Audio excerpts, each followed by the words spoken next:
the thing is that Trump approached the Kurds. The Kurds wanted a guarantee of some sort. So there are several things that they wanted. And what they wanted, first of all, is like backup, which no. And then the other thing they wanted is credit.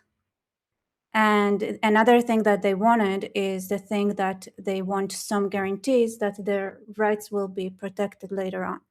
So right now, for example, in Iran, Kurds cannot give their children Kurdish names.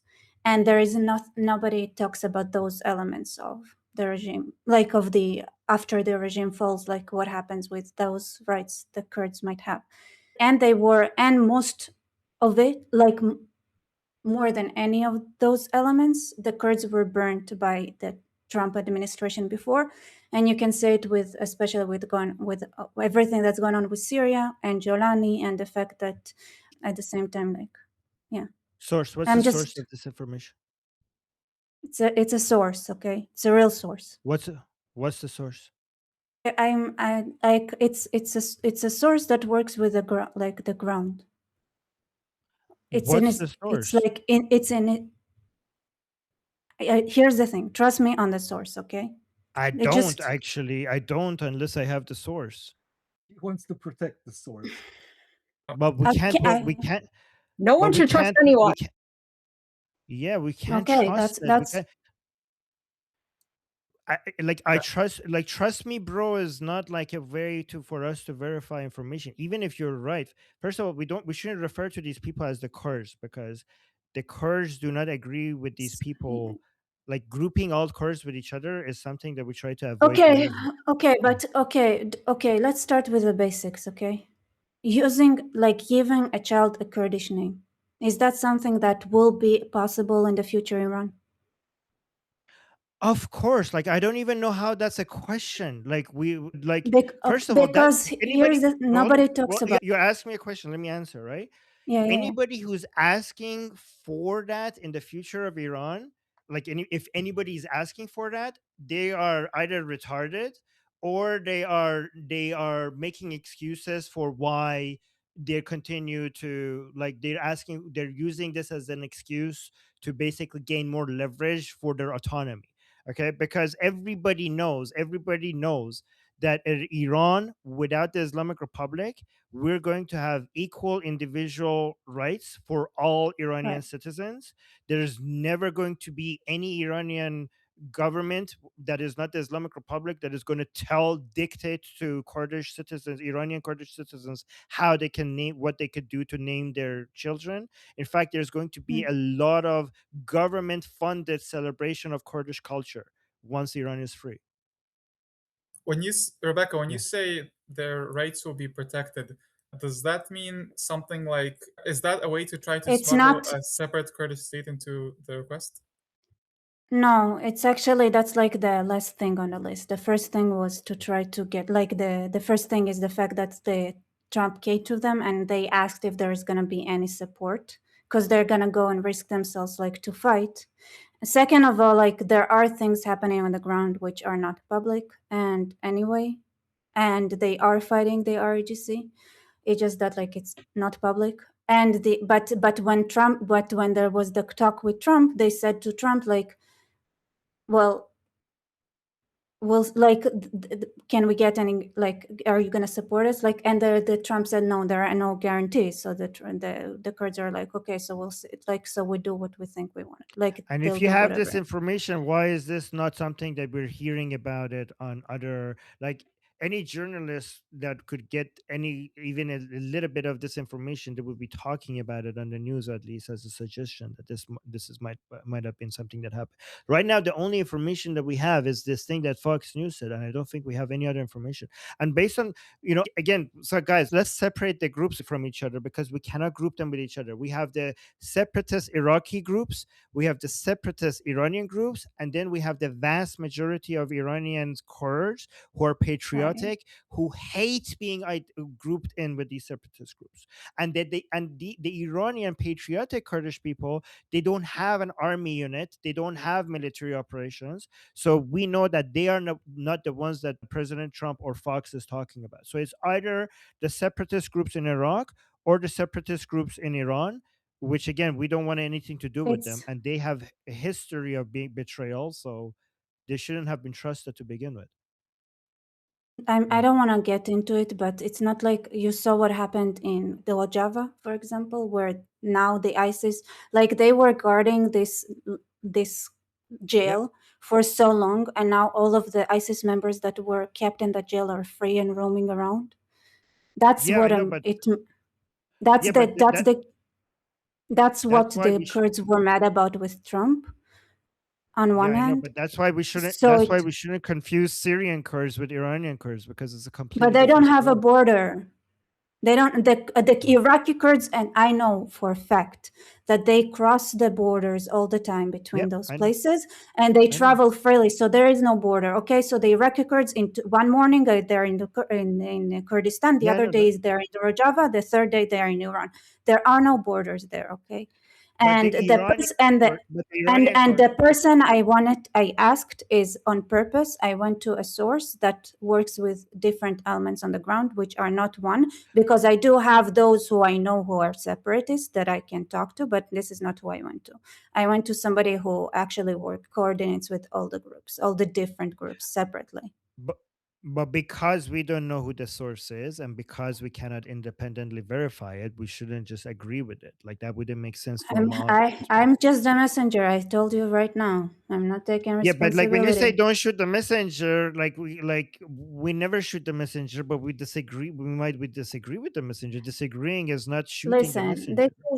this is if you have some other sources, some other like access, because I know this person very well, and and when I said it's a coordinator, I mean it's a coordinator. It means that she's bro, not is not an Kurdish. argument. But trust me, bro, is Well, not an she's not argument. Kurdish. So she is a coordinator. She works with everyone. Okay, on But we all the don't know. groups. We can't verify that. Like, says, like, we cannot verify. Like, you should be disappointed Oh, if we yeah. just took that and accepted that. Like, you should be disappointed in us. No, it's accepted not about like it's not about that. You know, it's not like I'm not bothered by it. Whether you like, I'm I just didn't say passing on. you're not one. listening. Yeah.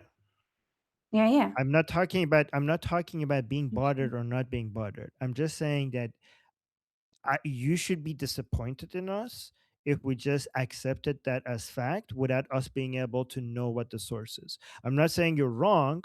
I'm just saying that given that we cannot verify the credibility of the source ourselves independently, then you should Right. expect us not to believe that until we can see the source ourselves.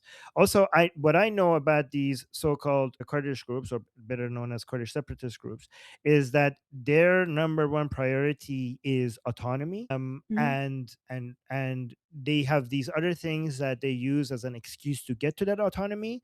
And naming their children Kurdish names is not the name one based on what we have seen, at least the ones in Iran. These separatist groups, the main thing that they focus on as an excuse to get to their autonomy is, one, federalism, two is being able to teach the Kurdish language, being able to teach all lessons in school in Kurdish.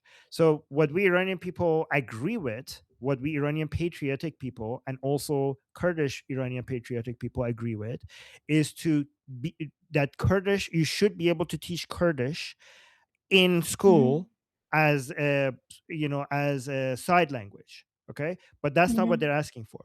What they're asking for is math, chemistry, biology, all of that should be taught in Kurdish. And we're like, no, the official language of Iran is Persian. So all courses need to be in Persian. However, you could have extra courses that teach Kurdish to Kurdish children as well on the side, so that we could support the Kurdish language. But that's not what they want. They want to teach everything in Kurdish, which is a crime against our Kurdish Iranian children, because that would mean that their employability across Iran would be reduced, and there would be much less job opportunity, and this will disconnect them from the rest of Iran. And we're not going to allow that. I mean, it's not my business, but honestly, like, I'm not saying that, Rebecca, I'm not saying that to you. I'm saying that to everybody, just for everyone's information on this matter to increase. if you by the way, I think you can just Like, let them choose what schools to sign up to. It's not like, I don't understand. Like, I think it's personal What schools choice. to sign up to? No, I mean, there is an American school here in Israel where you'll study in English, and Israelis can sign to. And I like, you know, it's like, and they don't do Hebrew, and you can do it in Arabic. Yeah, Iran is not Israel. And there is even Russian option. Like, it's. You want to let me speak? Do you want to let me speak, Yeah, or yeah, do you yeah, want yeah. to list? You want to list a whole 20 other languages, or can I actually respond?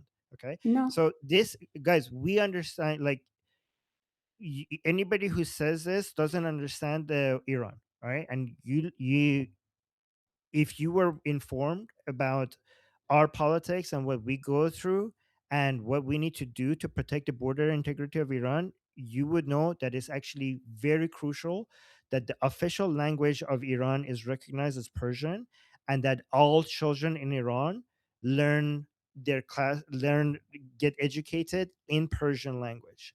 First of all, the Kurdish language, it doesn't even connect Kurdish Iranians. A couple of years ago, 3 Kurdish women posted a video showing how important the Persian language is, because these were 3 Kurdish Iranian women, and they were all speaking Kurdish and they could not understand each other. Like, the first woman spoke Kurdish and the other 2 women were saying, I have no idea what you're saying. The second woman started speaking Kurdish, and the other 2 women could not understand what she was saying. And the third woman was speaking Kurdish, and the 2 other women could not understand. And they all started speaking Persian, and they could understand each other. The Persian language, it's what bonds us together. It's what connects Iran together. It's what has made Iran. It's not just the border integrity, it's what the people of Iran are united, and the Persian language is what bonds them together. And we're not going to let that happen. We know why the Kurdish separatists want that, because we know the Kurdish separatists want to teach every class in Kurdish to the Kurdish children, because they know that that will disconnect them from the rest of Iran.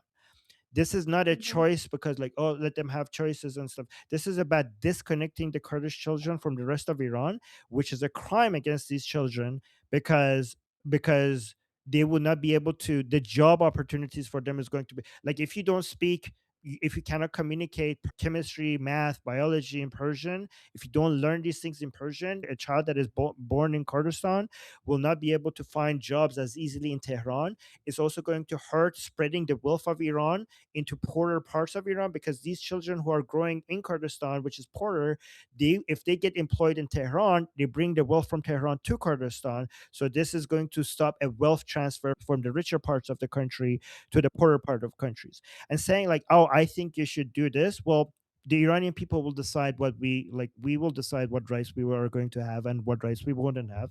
Many countries around the world have official languages, and some countries do, some countries don't. And in many countries, the official language is a language, or the official languages are the only languages that you can teach the main courses in. There's nothing stopping these schools from having extra Kurdish languages. So they already have that right. They already have extracurricular activities they could have private Kurdish classes, they could have even government funded extra Kurdish classes, but the main courses, everything needs to be taught in Kurdish. And just coming out and saying like, well, I think that they should be able to do this. Well, it's not up to non-Iranians. We Iranians know what's good for us, and we're going to make sure that the official language of our country is Persian, and it continues and remains Persian. Yeah, okay. Anyways, I thought you have 2 minutes. It's not. But go on. I do. I had to leave a long time ago. Okay, go on. That's okay. Okay. Just see you later. No. Did you want to add anything before you go? I really do have to go. Okay, guys, make sure you subscribe. Guys, make sure you subscribe to Rebecca's channel, Rebecca Barsef. Yes, Just search I'm for going her on live YouTube. now, so people are waiting for me like for 10 minutes All now. right, All right, okay. Bye. Okay, See ya. bye. All right. Noah wanted to respond to this. Noah? You're currently muted. I'm muted. Go on. No, you're not muted. Now you're muted. About to say, I'm not muted. I'm sure it was. Okay, go on. So my I am concerned about the Kurds as well being abandoned as well, because I mean, and I know this was in Syria, and the Syrian Kurds are different than the Iraqi Kurds and the Iranian Kurds. But I remember during Trump's first term, he did abandon the Syrian Kurds, and when when this happened again, it made me think of what happened the first time. And there was even I look at this it's this it's called Poland ball. It's like these country balls, but he makes a cartoon out of them. And for the war in Iran, this American was like, "Who's going to invade Iran for me?" And this Kurdish ball was like, "Me." And America was like, "Great." And the Israel one was like, "Well, what happens if he fails?" And the American one was like, "I'll abandon him." And it was basically like what he's always done. Like, that's what my main concern is, that this could happen again. But I know Iranian Kurds are very different to Iraqi Kurds and Syrian Kurds. So, but that was my main concern, that he might lump them. I know we talked a little bit of it earlier, but Yeah, you can see where my concern is. My concern is the same thing. They shouldn't. That's why we should be careful not to say the Kurds. The Kurds. Well, like, who are we talking about here? The Kurdish separatists. You're right, and I keep forgetting. No, that's okay. Non-intentional. You're fine. Peter? So the two things I want to respond to. I'll respond to the thing about teaching Kurdish in schools first. And I don't see why which languages schools teaching is such a problem, because, for example, in Wales, schools teach in Welsh, and people in Wales can still speak English, or in Catalonia they teach in Catalan, and people there can still speak Spanish. Do they teach in Chinese? I don't think so. You don't think so? Are they allowed to teach in Chinese, or there are some official languages that they need to make sure that the kids have the skills in that language?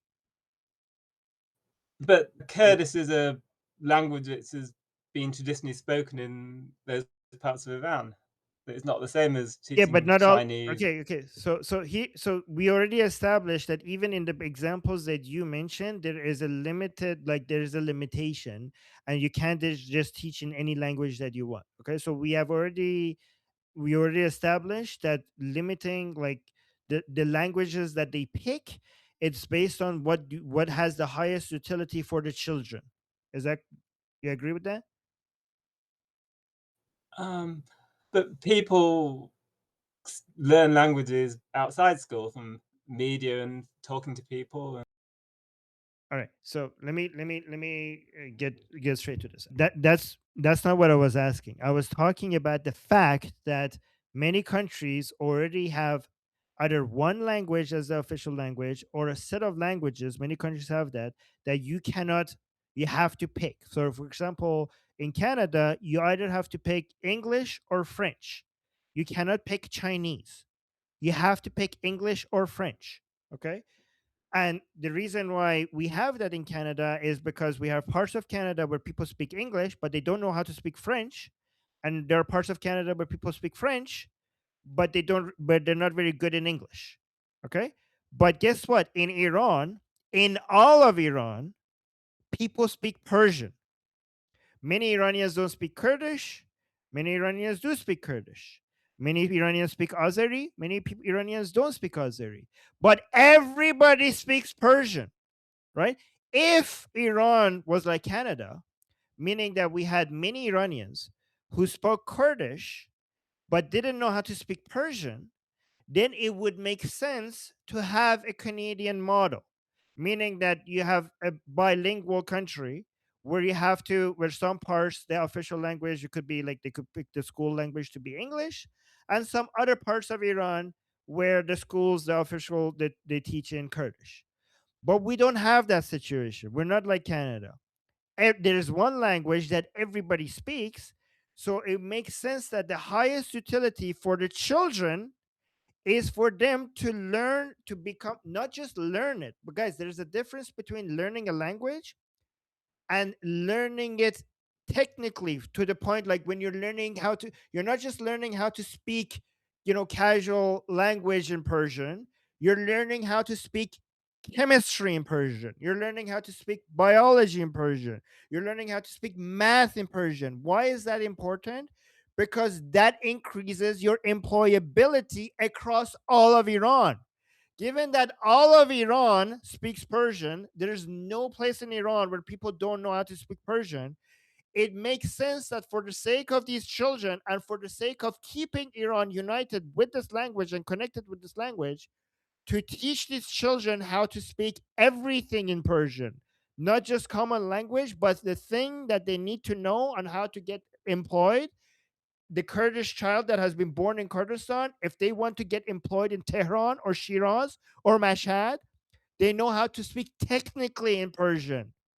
That's why this is the highest utility. And also, this is what something that people don't understand about Iran, is that this whole teaching these classes in a different language, in the Kurdish language, is the main way that the separatists are trying to separate Kurdistan from the rest of Iran.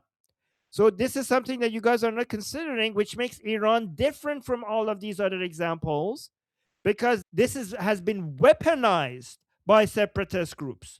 And that's why we're not going to give them that, because if we give them that, that's just the first step for so many other things that they're going to want for them to eventually secede from Iran.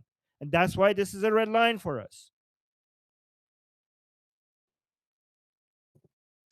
Why would teaching in Kurdish make more likely to succeed? Because if they're banned from teaching in Kurdish, that might make them more likely to succeed. Because they're not banned from teaching in Kurdish. You could go on the side and learn chemistry and math and physics and everything in Kurdish as much as you want, okay? However, the government funded schools and the things that you need to be tested, that the government tests to make sure that your children are educated, is that we're going to have chemistry exams and biology exams in Persian, and you need to pass those. If you want to go learn biology, chemistry, and math in Kurdish or French or Chinese and whatever language that you want, you're free to do so. Nobody's going to stop you there. But you need to be able to pass this biology exam in Persian language. Nobody's going to ban you from learning anything that you want. Isn't this how like every functional country works? I know, right? I think Nara also wanted to add something because I want to hear her opinion on this. Nare and then no one. Okay, finally. Yeah, I just wanted to say this whole thing smells of separatism as well. So, but I mean, I think the same way. But I wanted to give a little perspective as somebody who was born in Iran, but Persian is not my first language. So, our first language is Armenian at home, right? We all learn Armenian. And then as we grow up till we get to school, we watch TV and everything is Persian. So, we kind of learn words here and there. And then in kindergarten, they start teaching us Persian alphabet and stuff like that. And our parents work with us at home as well, preparing us for school, elementary school. Now, I went to elementary school. We had an Armenian elementary school, but that doesn't mean that everything was taught in Armenian language. Okay, it just means that everybody that went to that school was Armenian.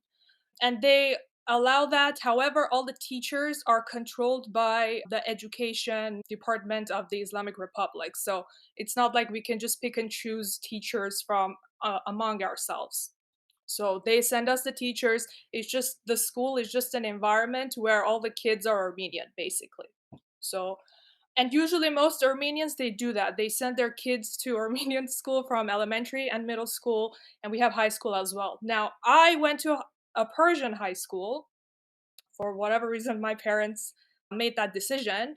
However, we had the option to learn the Armenian language, history, literature, and all of that on a weekend. So on Friday mornings, we had Armenian language lessons in one of our schools. And that is not banned as far as I know. If there's anybody else whose first language is not Persian, they're allowed to go and learn their own language. I don't think, as far as I know, that there's any law that prohibits that. right? So everything that we learned in elementary school in an Armenian school was in Persian, right? We also learned that we had the same textbooks as everybody else. But yeah, as far as that, I don't understand this whole, they're not letting us learn our own language. That just doesn't exist. I don't understand that. And I had Kurdish classmates in high school and Persian classmates in high school. So yeah, I don't think that's an honest thing to say, that they're not allowing them to learn their language. Noah and then Sapir. I know in Singapore, the majority they have 4 official languages, which is English, Chinese, Malay, and Tamil, but the majority language is English. And I know that in the schools, it depends on which school you go to, but and it depends on your ethnicity also, but everyone has to learn English. And then I think everyone has to learn the language of your home, which would depend on your ethnicity, or the language of the school, I guess. But that kind of what reminded me of that. And then I wanted to go on what Nari was saying. I had a different perspective because I was born in the United States. My dad was trying to teach me Persian, and at our home, he was trying to teach that to all of us. And then we were still learning it here and there. And then for me, sadly, I developed autism. So the doctors at the time said you should only learn one language, because it was the 90s. No one knew what autism was. And so I'm very disconnected.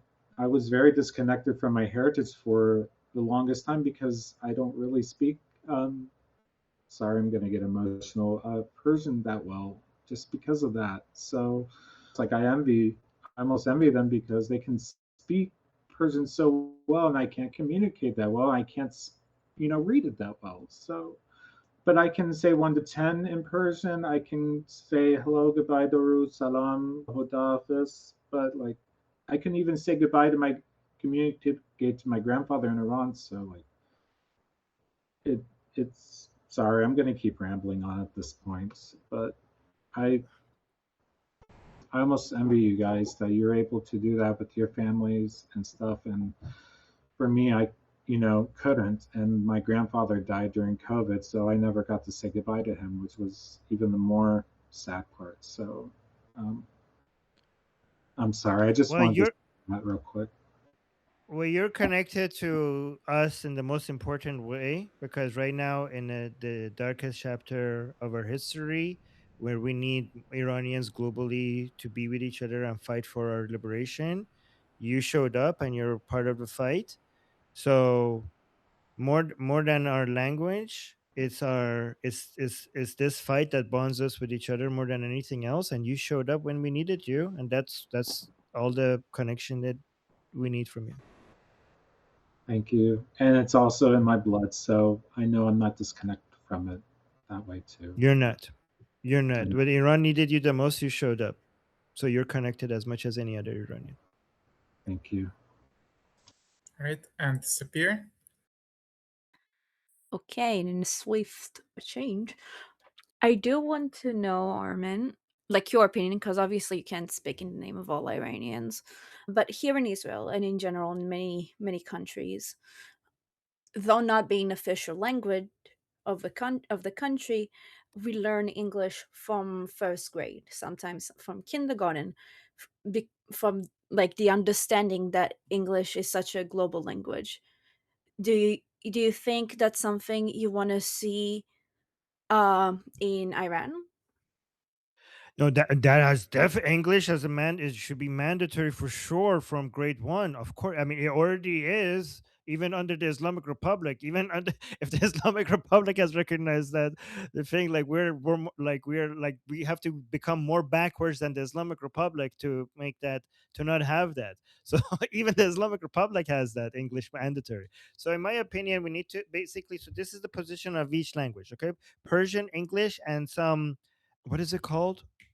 Oh my god. The classes that are not mandatory. Arabic? What the hell? No.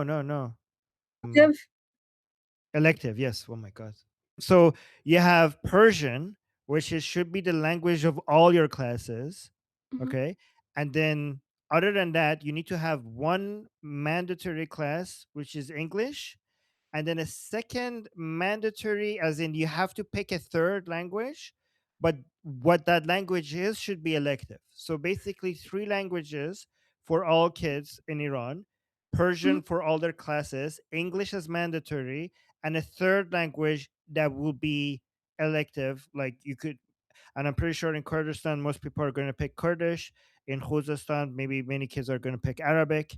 In Azeri states, many kids are going to pick Azeri. But we could also have like the third language could also be a language that is not very common. Like you could pick Chinese, French, or whatever. And if you don't have teachers for that, it could be online. So even if you're in Kurdistan, you could pick, I don't know, like Arabic or Azeri as your language, as your third language. But I'm pretty sure most kids in Kurdistan will pick Kurdish as their, because it would be easier to pass. But in case you pick a language that is not common, we don't have enough teachers in your area for it, then all of these classes will need to be provided online for the kids that pick a language, and not enough teachers locally are available for that. But yeah, we also have a concept in Israel. It's something that's slowly spreading. It's still very limited schools that do that. But basically, they put 2 teachers in every class, one that speaks Hebrew and one that speaks Arabic. So I wonder if that's something that maybe could be done in we don't need that because everybody speaks Persian in Iran. So why would we not need to do that? Everybody speaks Persian. My preschool, it had to be one teacher speak English and one teacher speak Hebrew. This is, guys, this is why we're lucky in Iran that we don't have to deal with this problem, right? Like Canada has, or some other countries have. So why turn it into a problem? Like, we're lucky that we don't have that problem. So why lose that? Like, we have a language that connects. Yeah. I will answer it as a teacher and a specialist in child development, that if you want to teach a certain language, now it doesn't have to be because there's a problem, but the earliest you do it, the more languages a child can learn. And in general, it does help for brain development and literacy along the way. So maybe I'm not being very good at explaining this. So let me explain this. So just let me go through this, okay, guys? Guys, we're not speaking against teaching languages from early on. Like, I need to be very clear on this, okay? We are very, very, very, very much from teaching Kurdish, Hebrew, Arabic, Azeri, Baluchi, whatever you want, not just from grade 1, from kindergarten. From kindergarten, I'm like, we are very much in favor of teaching these kids all of these languages. We're not talking about removing that at all. In fact, I'm saying it should be mandatory. The only thing we're talking about and disagreeing with the separatists is the other classes. The other classes. Like the math needs to be in Persian. The science class needs to be in Persian. The history class needs to be in Persian. Of course, we need to teach these kids these other languages from day one. Like, nobody's suggesting like, oh, don't teach these kids Kurdish. Teach them as much Kurdish as you want. As you could have 10 hours per day as if you wanted for teaching these kids Kurdish. Okay, but we're just saying this kid needs to be able to pass his math exam in Persian. And then if you could do that, then spend all day teaching them Kurdish if you wanted to. That's all we're saying. Yeah, that's all. Just wanted to know your opinion. Okay. Cat lady next, and then we move on.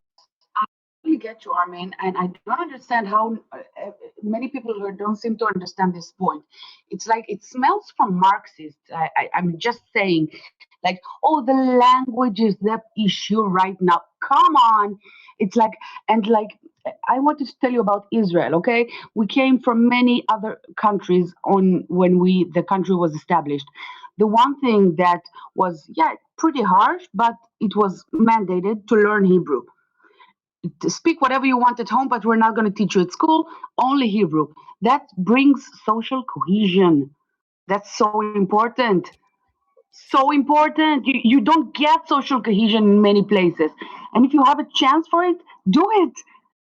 Like, yes, yeah, this is this is an advantage that Iran has. As other countries are jealous of this.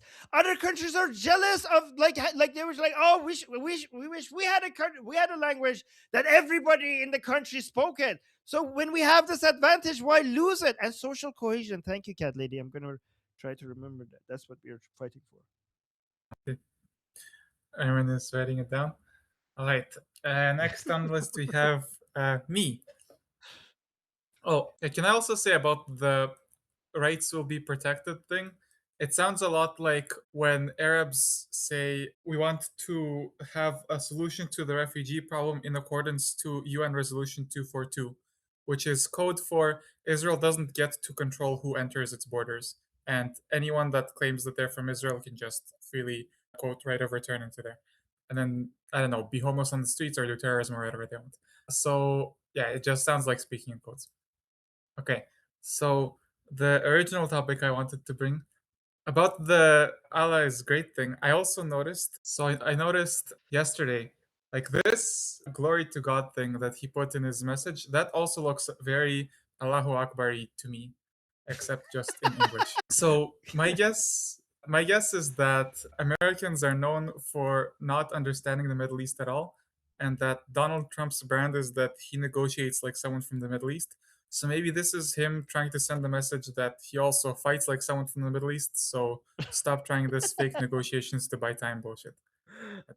Like, yeah, like I know what you guys are up to. You think I don't speak your language? I invented your language. This is him speaking. Yeah. Art of the deal, motherfuckers. Yeah. Yeah. Maybe. Okay.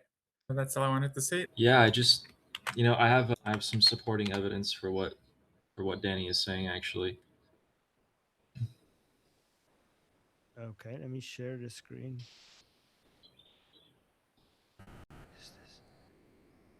Donald Trump, when asked how he plans to open the strait, and then this comes with this image, how will we open the Strait of Hormuz? Through jihad, of course. Allahu Akbar. I originally wanted to send these two links just to like kind of brighten the mood up a little bit. So there's this other one. Yeah. Oh, I'm gonna show these on the show, by the way. Yeah. There was a. Okay, so he's saying after his frenzied tweet, Trump decided to take the matter in his own hands and liberate Hormuz by himself. So watch this. Oh my God, that looks. Oh, Trump.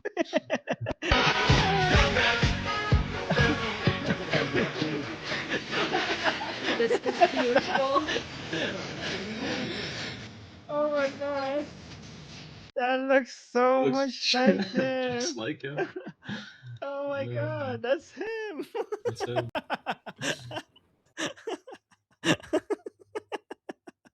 Perfect. That was good. I like that. Oh my God. I don't know if I could share the second one. I don't know if Goldie will appreciate that. It's gonna be like, are we making fun of President Trump? So I don't know if I can share. We don't know the name of the fish, but from now on it's the Trump fish. Yeah, it's the Trump fish for sure. Okay. I think you should do it. All right, Reza is next. Oh, Reza. Reza, the red button on the bottom left. You can do it. Is it red? Oh yeah, the mic when you're muted, the microphone button is red.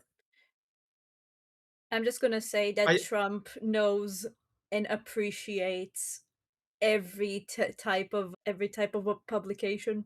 Any promotion is good promotion. Oh yeah.